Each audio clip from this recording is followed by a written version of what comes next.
Agradezco a Etienne Luque, abogado constitucionalista, que nos tome la comunicación esta mañana. Etienne, muy buenos días, ¿cómo estás?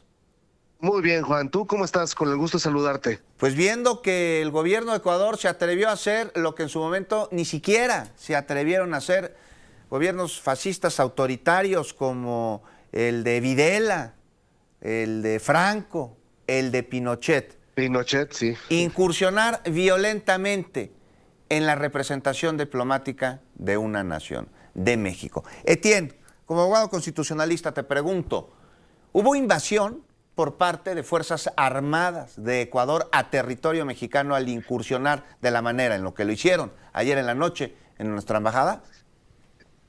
Mira, para efectos prácticos se considera y así se hace saber al público en general que las embajadas son una especie de extensión territorial, ¿no?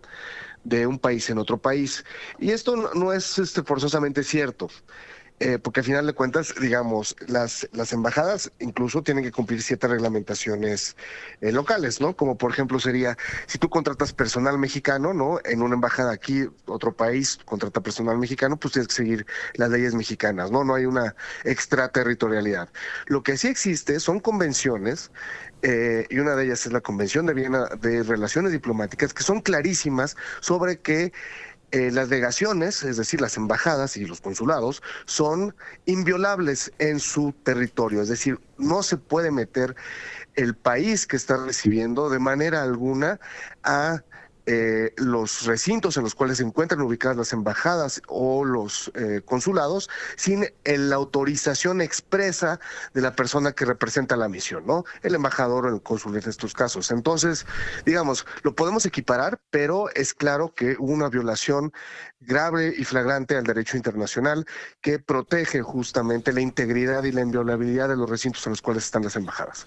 Pues es una pregunta que me parece muy pertinente, Etienne Luque, abogado constitucionalista. Hablas de la Convención de Viena. ¿Cuántos tratados internacionales habrá violado ayer el gobierno de Ecuador al ingresar violentamente en la Embajada de México en Quito, al violentar incluso al representante, al encargado de despacho, después de que, bueno, pues nombraron persona non grata a la embajadora, al jefe de Cancillería allá?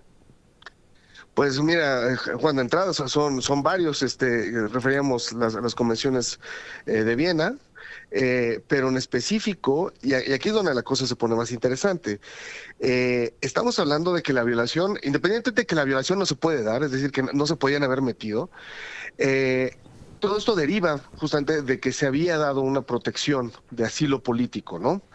A una persona. Y esto lo había hecho el gobierno mexicano en uso de la potestad que le da justamente otro tratado internacional, que es la Convención sobre Asilo Diplomático.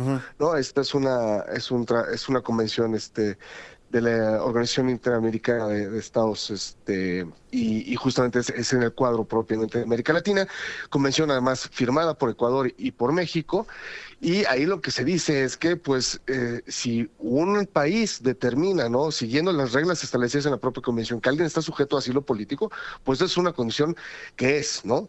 No queda a contentillo del país en el cual se encuentra la persona que está siendo refugiada, calificar si el gobierno que lo está recibiendo en la embajada puede o no puede hacerlo. Entonces, pues yo de entrada diría que ahí tenemos dos claras violaciones a derecho internacional público, ¿no? Que llaman la atención y que, como tú bien dices, ni siquiera en ocasiones y con regímenes Totalitarios.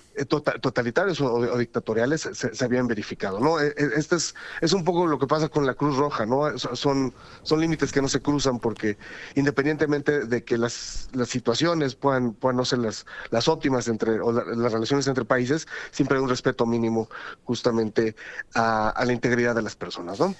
Integridad y libertad de las personas. El gobierno de Ecuador parece que quiere defender lo indefendible. Etienne, mira, te voy a leer parte del comunicado que dio a conocer ayer. Al haberse abusado de las inmunidades y privilegios concedidos a la misión diplomática que albergaba a Jorge Glass, al ex vicepresidente, y conceder un asilo diplomático contrario al marco jurídico convencional, se ha procedido con su captura. ¿Tú ves que haya algo contrario al marco jurídico convencional al haber dado asilo México a Jorge Glass, así como y pretende No, mira, señalar Ecuador, el gobierno?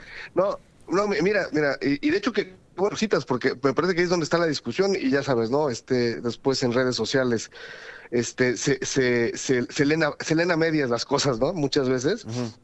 Me gustaría decirte que el artículo 3º, 4º y 5º de la Convención sobre Asilo Diplomático señalan claramente, ¿no?, que las condiciones para poder conceder el asilo, ¿no?, están limitadas a que la persona no se encuentre inculpada o procesada, ¿no? Uh-huh. Y esto todo el mundo lo ha leído como, ahí está claro, ¿no?, que México no tenía por qué haberla dado. Ajá. De entrada, uno, México no tiene que justificar, pero segundo, no leyeron completo el artículo. Lo que dice el artículo al final es que siempre y cuando estas condiciones de inculpación o procesos no estén relacionados con solicitudes que se hagan por hechos de carácter político. Ok. ¿Qué quiere decir esto?